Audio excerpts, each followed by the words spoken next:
Good evening and welcome to the Monday, December 9th, 2019 Plan Commission and Commission for Citizen Involvement meeting. I'd like to call the meeting to order. Iris, would you please call the roll? Beckett? Here. Fisher? Here. Hanson is excused, or I guess she's resigned. Heap? Here. Pepe is excused. Ward? Here. And Simler is excused. Okay, thanks. First on the agenda is a council update, although I don't think we're going to have a council update tonight. So next is a citizen comment. These are regarding issues not on the agenda. It's an opportunity to raise issues regarding planning. A time limit of 3 minutes per individual applies. I don't have any blue slips for anyone that would like to make a citizen comment. So we'll move on to the next agenda item, which are the minutes from November 13th, 2019. Commissioners, any comments on the minutes? No. I move to accept. Second that. There's a motion to accept the minutes on November 13th, 2019 in a second. All those in favor? Aye. Aye. Approved unanimously. Just one comment I was going to say, I think staff did a nice job capturing the minutes. I think it should be useful for council from the legislative history perspective and to all the commissioners. I think the discussion that we had that night was very good, and it's very detailed, so it's very useful, I think, to the council to understand what the commission was thinking. So thanks to both the staff and the commission for all the work on this. Next is the Commission for Citizen Involvement, general updates report. Right. We'll move on to the work session then. This is item 7.1 on our agenda. Community Development Code amendments related to R6 structure design standards. This is work session number 2, LU 19-0038. Public comments are accepted. 5 minutes per individual applies. The commission will review proposed amendments to the R6 zone, chapter 50.06.001.3 and chapter 50.06.001.4 of the Community Development Code to become familiar with and provide input on potential amendments to two figures illustrating R6 zone requirements prior to conducting a public hearing early next year. The staff coordinator is Ellen Davis, Associate Planner.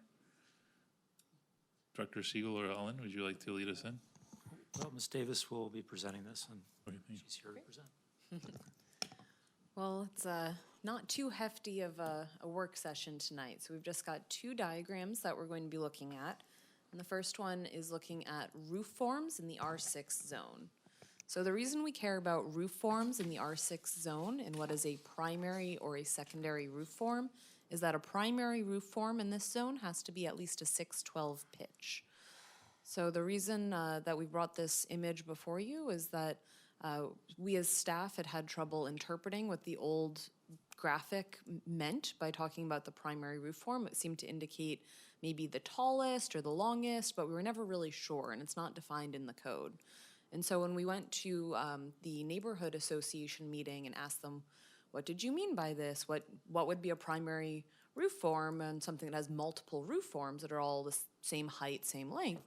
And what they told us kind of was out of left field. We had no idea, and so we wanted to update the graphic to illustrate what the neighborhood has intended all along, which is that a primary roof form is a roof form over habitable space, and that secondary roof forms are only roof forms such as dormers, porches, bays or bay windows. They're smaller architectural features and not an overall roof form over habitable space. So that was not conveyed in the earlier graphic. So we're trying to have a graphic that is both clearer and indicating that the primary roof form is any roof form that is over habitable space, and that secondary roof forms are very limited in what roof forms those can be, that can be less than the 612 pitch. But we're also trying to illustrate a house that is more similar to the houses you see in the R6 zone, because it's not as wide or as square as the earlier graphic, which the R6 zone tend to have rectangular lots. It's a very regular pattern. And so houses that are wider than they are long are not commonly seen in the R6 zone. So we're also trying to illustrate a house that better fits the built environment in this neighborhood with this same graphic. And just to keep things going, our second graphic that we're looking at is R6 garage locations. And similar to the graphic before, the old graphic showed a pattern of development that actually wasn't characteristic of the R6 zone. The lots were shown as much shorter and wider than a typical lot in the R6 zone.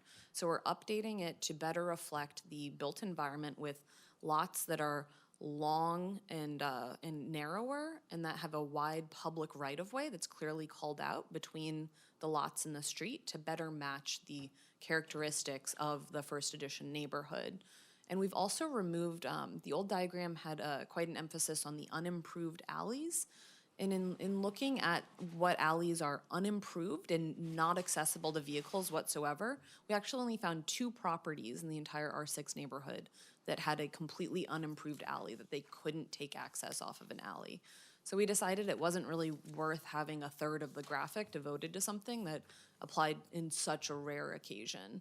So this way we're really trying to narrow in on lot sizes and shapes and configurations that are more common in the neighborhood, trying to simplify to just show kind of the most often used configurations of garages. So having a detached garage, which can be accessed off of the alley or accessed off of the avenue if it is a corner lot.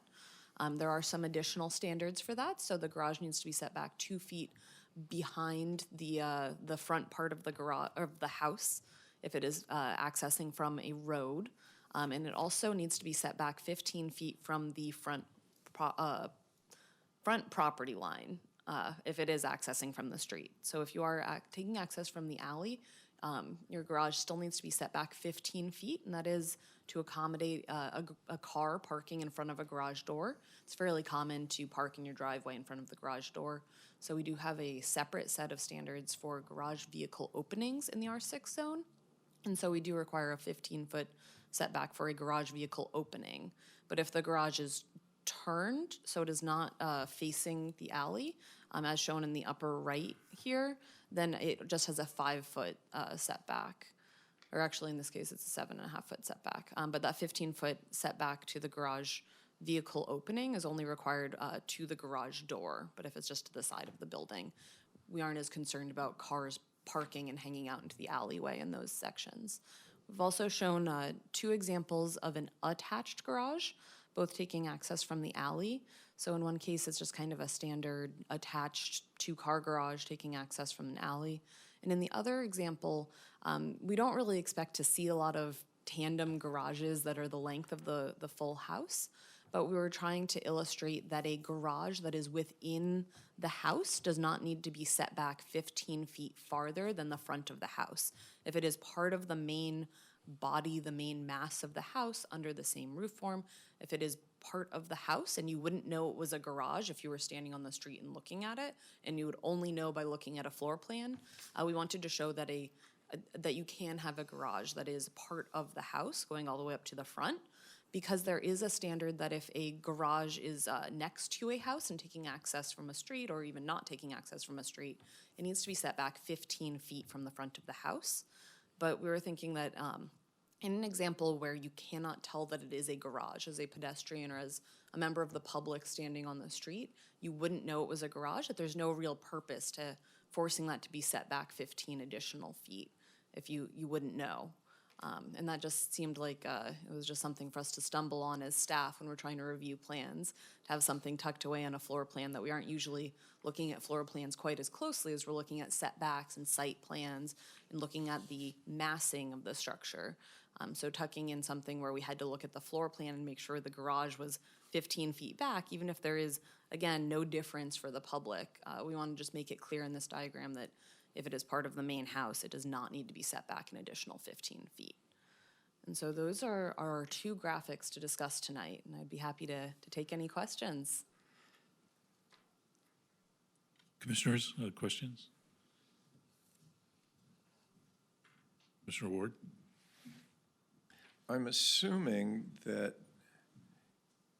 with the attached garages, that the entry side of the garage needs to be set back at least 15 feet from the improved alley, and for instance, both the lower examples. So that would, that would make it the entry into the garage to be set back at least 15 feet from the property line along the improved alley. That is correct. There is in a section of code that we're not touching tonight, which is in the R6 dimensional standards, 5004.001.2 for medium density zones.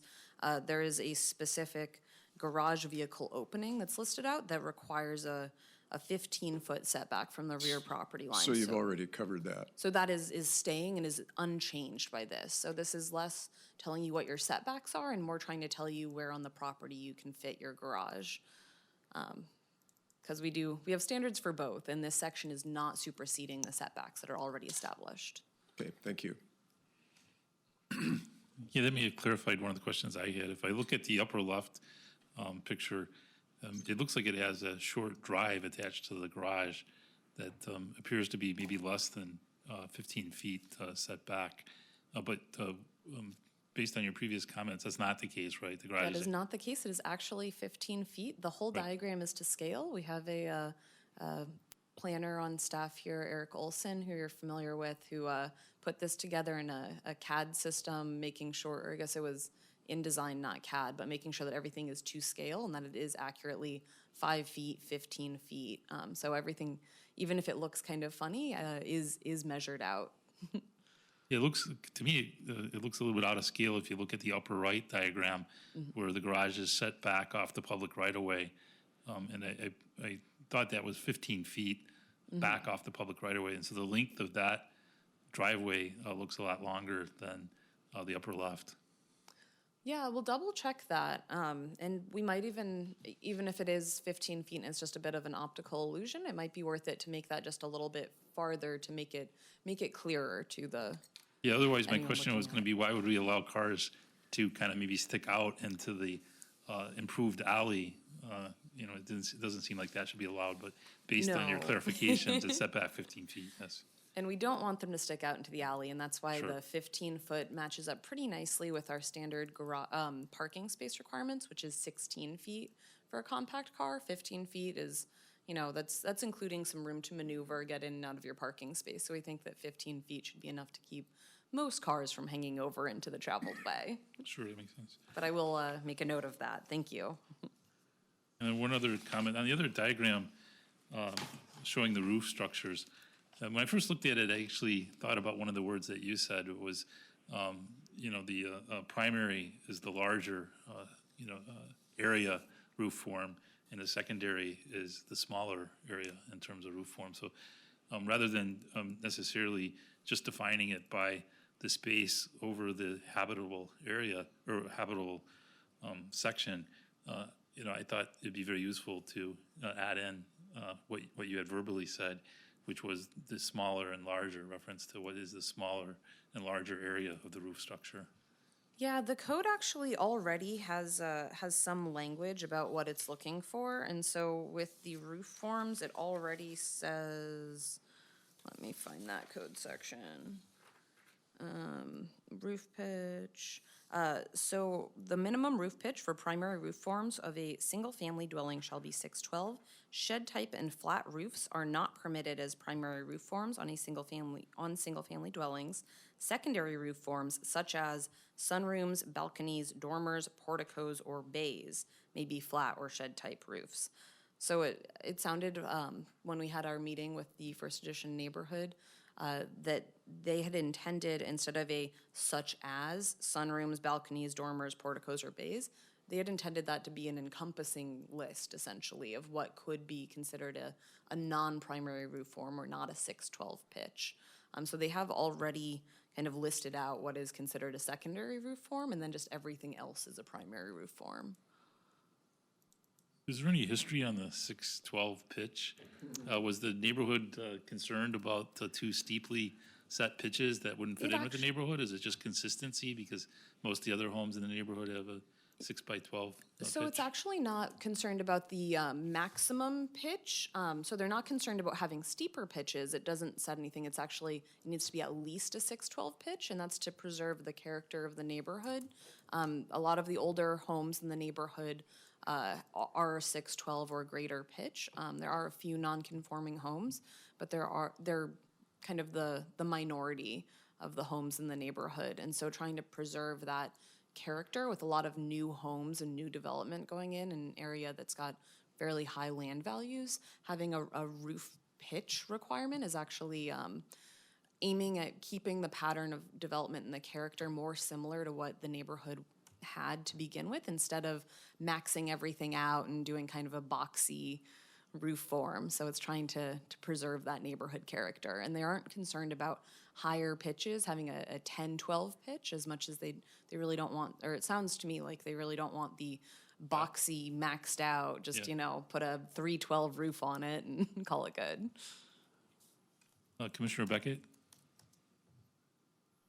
On the diagram of the 4 lots there, the one on the lower left, none of these illustrations show the house positioned close to the alley. Well, the one on the lower right has the garage close to the alley. But is there some maximum setback from the alley for the house? The house also needs to be 15 feet from the alley. And so, again, this isn't saying what the setbacks are through the zone. It's not saying that there's a prohibition on having the house closer to the alley. This is just more often what we see in the neighborhood. So you can't, on an interior lot that is not a corner, that doesn't have access to an avenue, you can't take access from the street, except for the 2 properties that don't have an alley, except for they're surrounded on all sides by streets and avenues, so it'd be unlikely that they would have a problem with this. But unless you have an unimproved alley, which again, we don't really have a lot of those left, you can't take access from a street. So you have to take your access from the alley. So it makes sense. A lot of houses nowadays want to have a 2-car garage, maybe even a 3-car garage. And so they're tending to take up the rear part of the lot with garages as opposed to the house being set back there. Thank you. I'd like to open it up for public comment. Commissioner Fisher, can we? Well, I was going to ask, on all of them, I assume that the dotted line is the setback line, right? That is correct. And all of them are the same, except the one in the upper right-hand corner. It has 2 dotted lines. How come? So that goes back to our difference in setbacks, depending on if it's a garage vehicle opening or not. So there is a 5-foot setback, or actually there's a 5-foot setback from the side for a structure that it does not have that is not a garage vehicle opening. So that detached garage in the upper right is only set back 5 feet instead of a full 7.5 feet, because they are allowed, not having a garage vehicle opening facing that side, to just be 5 feet from the side property line. As opposed to if there is a garage vehicle opening on that side, it has to meet a 7.5-foot side setback. So again, we've just got a difference between an accessory structure that is a shed or some other use, as opposed to having a garage vehicle opening. And that's not a code that we're changing, and that's the only reason why we have it listed as both a 5-foot and a 7.5-foot setback. But I suppose, and the primary structure needs to meet a 7.5-foot setback. So that's kind of showing that the garage can be closer to the side property line than the house in this configuration. So at this time, I'd like to open it up for a public comment. We do have one request for public comment.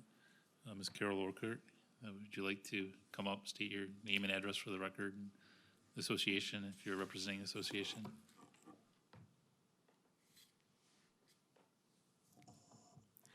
Good evening, Carol Okert, 910 Cumberland Road, and speaking tonight as the land use liaison for Fan Forest Hills Neighborhood Association.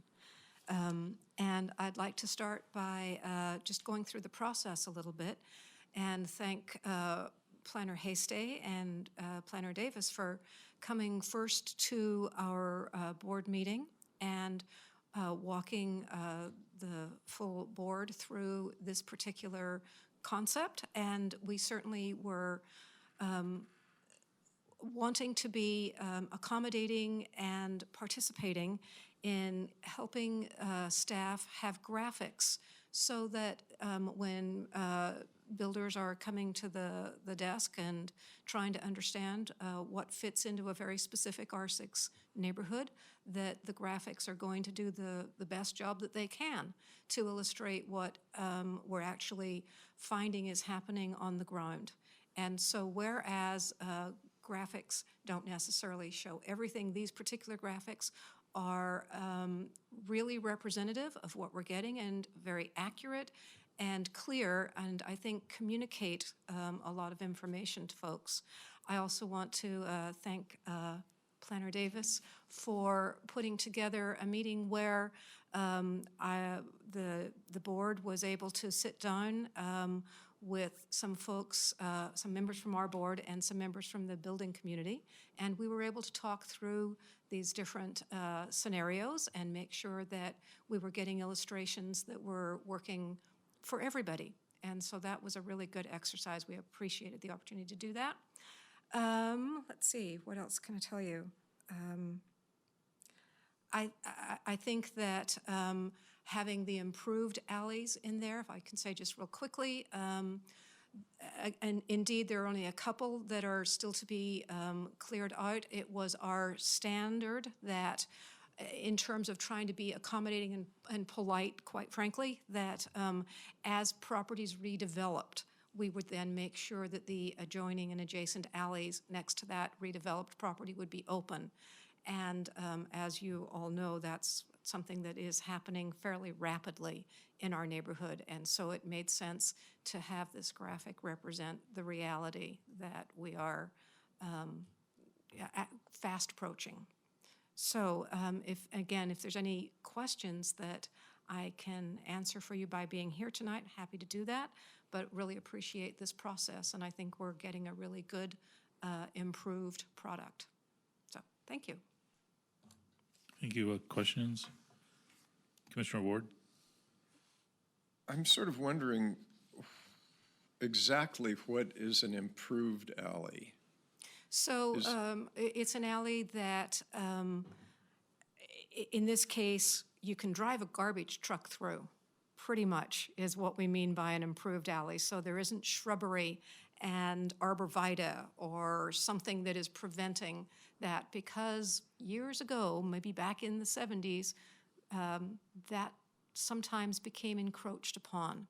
And, Oh, yeah, I've seen that. Yep, and so that's what bit by bit, and almost completely now, has been taken care of. So it doesn't, an improved alley doesn't necessarily have to be a paved alley. No. No.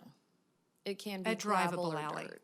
Just drivable, not full of trees and shrubs. Just drivable. Just drivable. Right. Gets the garbage truck. In my Jeep or in my big Mercedes? In your Jeep, in your Mercedes, I think most of the alleys, as we've been hearing, are So it's, improved. I keep saying garbage because we use that for the garbage pickup, and they need so to. the garbage trucks have to be able to. Absolutely, I'm So quite that serious. might be the qualifier there. That's right. Okay, Yeah. well, that almost kind of works because they're obviously big rigs. That's right, and so people put their garbage out along the alley, and the trucks come by, and that's the way that our intent is to have it used. I was curious because oftentimes an improved street is a paved road. But you've helped me to understand that that's not the case with your alleys down there. That's right, not necessarily. Some are, but not necessarily. I know, yeah, some are. I also have a question about the roof pitch issue. Yes. 6 and 12, is that required for all roof forms or only the primary roof forms? It's the minimum that's required for the primary roof form, and the secondary can have a lower slope than that. Okay, I would assume that because in the case of a shed-type dormer, the pitch would have to be, pretty much have to be less than 6 and 12. Yeah. Thank you. Oh, and I can comment and just sort of share with you that one of the, in regard to the garages, one of the other possibilities that we will probably start to see and was brought up during the meeting with the building community was underground garages. And so there's not a graphic to show that because you won't see them, but apparently that's becoming something that they're actually looking at doing more. Good luck with the sump pump. Yeah.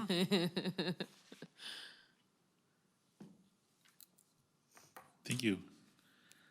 We have no other folks in the audience, and I have no other requests to take a public comment, so we'll close the public comment now.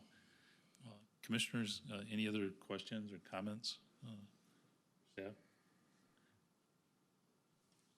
Commissioner Beckett? Motion to advance this? I think staff was looking for just feedback and recommendations based on the input that we've received from the public as well as the staff report. And my take was that if the commission would like to seek any more information or clarification, when we make that request to staff. Comments? Okay, seems like I'm getting the indication from the commission that the proposal looks good.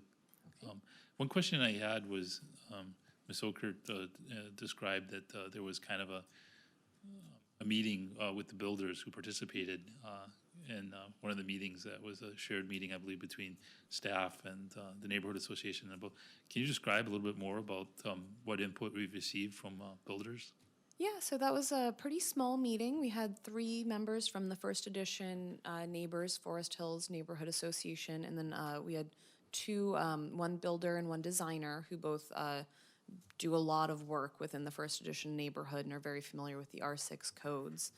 So it was just 5 members of the public and myself in a room looking at these same code amendments.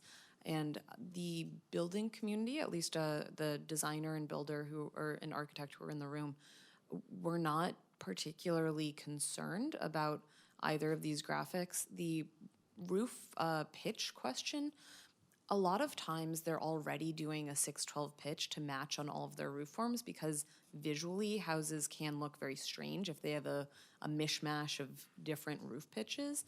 So actually they were already doing this to a degree and just having their habitable spaces match the rest of their roof forms just for aesthetic reasons.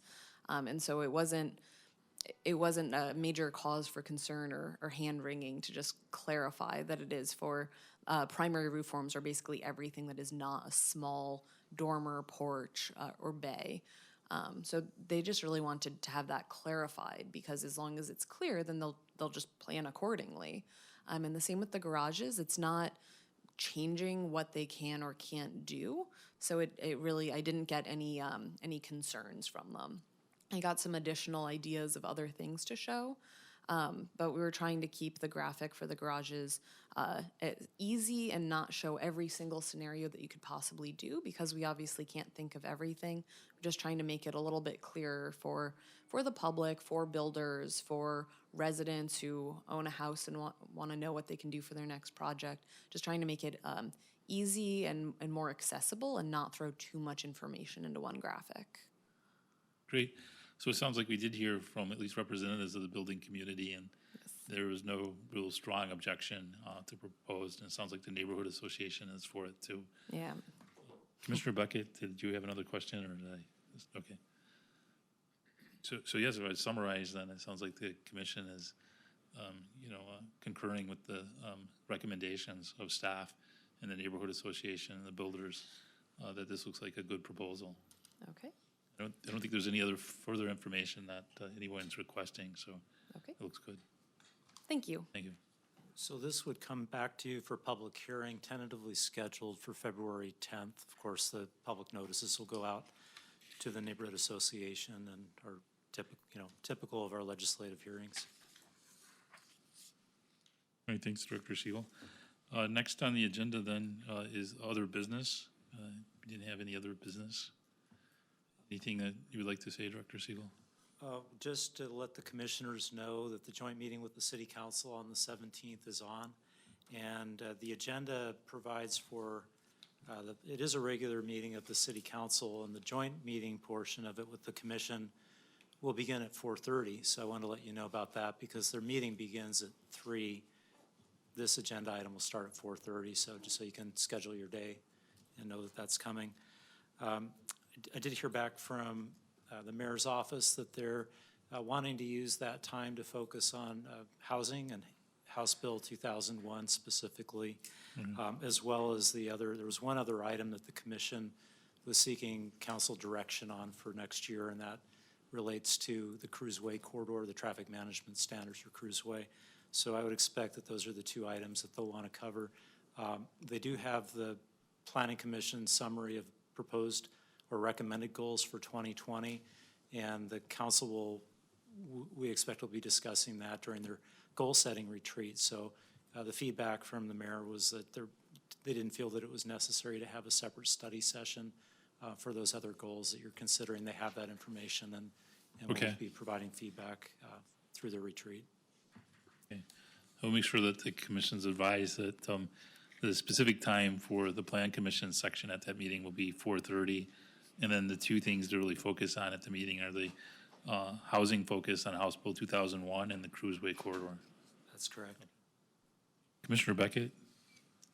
Is anybody coming in with any proposals as to how to implement codes that conform to HB 2001?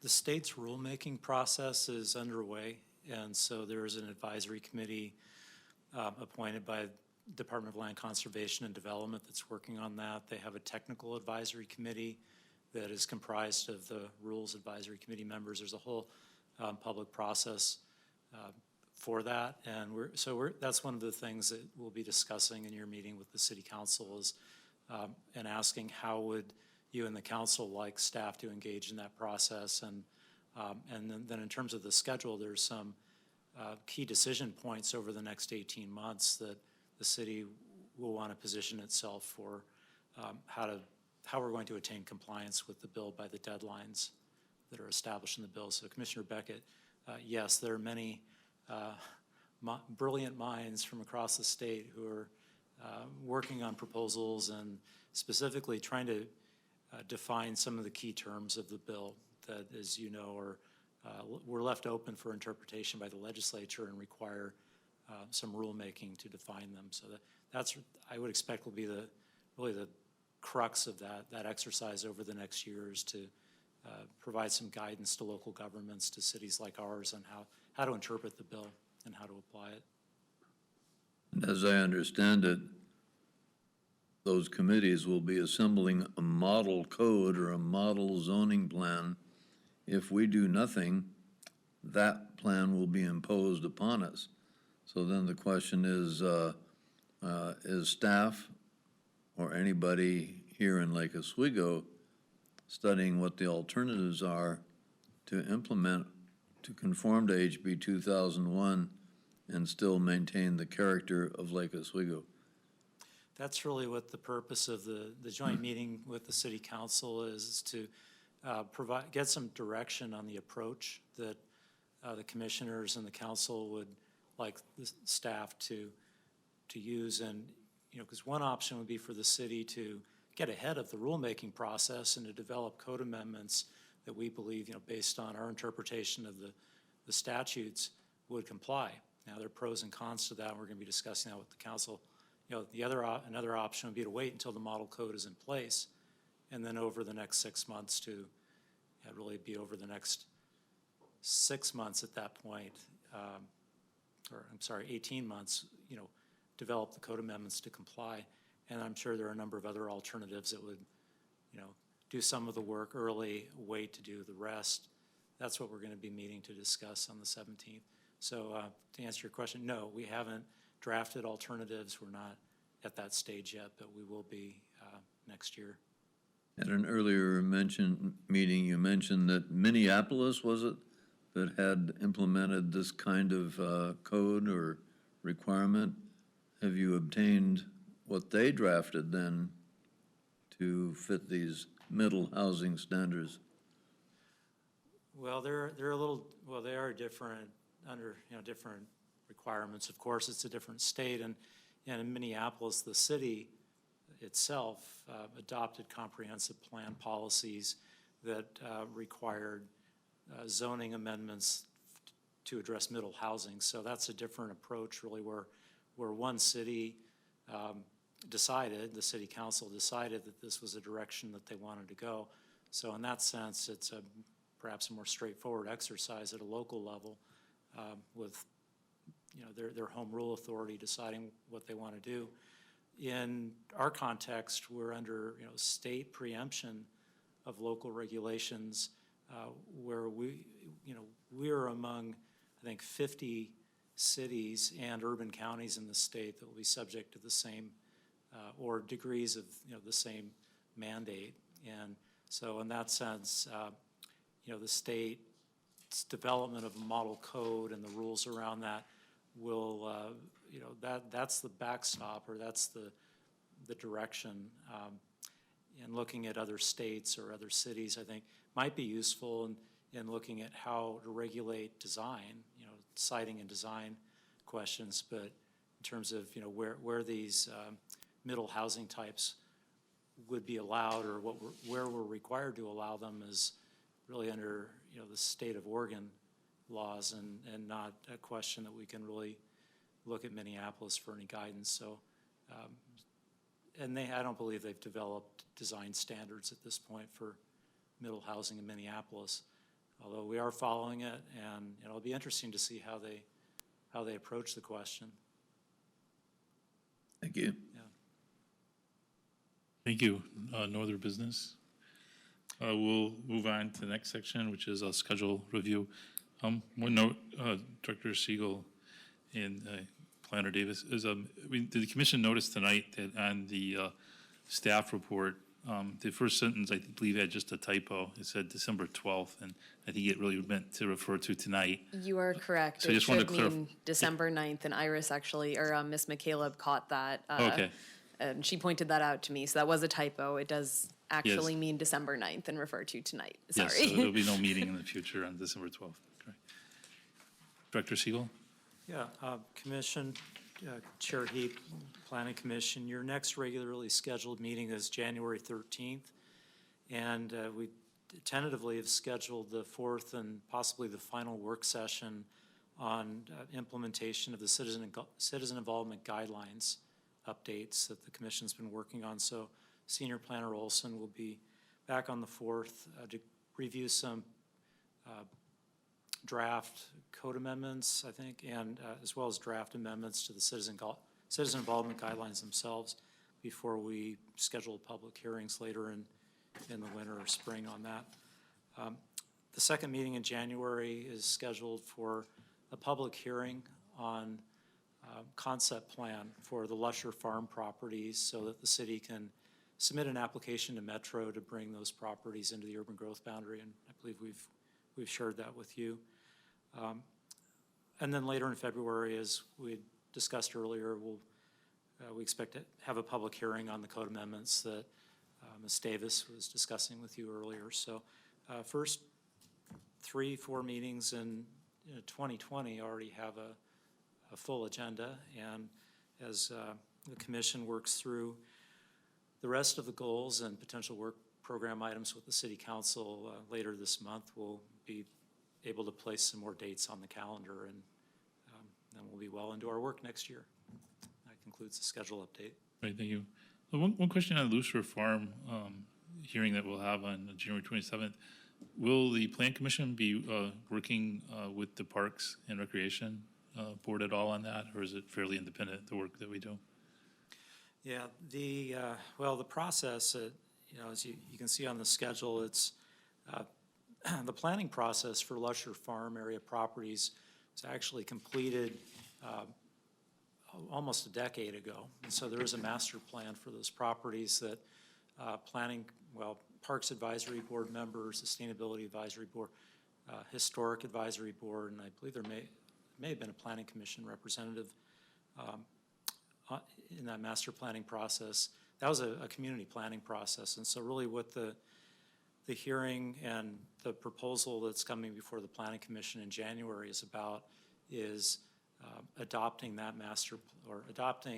portion of that master plan so that that can serve as what Metro requires for a concept plan in order to file an urban growth boundary amendment. So it's really, it's providing an approvals process for a portion of the plan that the city's already adopted so that it can be recognized by Metro. And that's why you're not seeing a larger, planning effort around it. Okay, thank you. No other comments, then that was our last item on the agenda. I'd like to adjourn the meeting. Thank you. Meeting adjourned.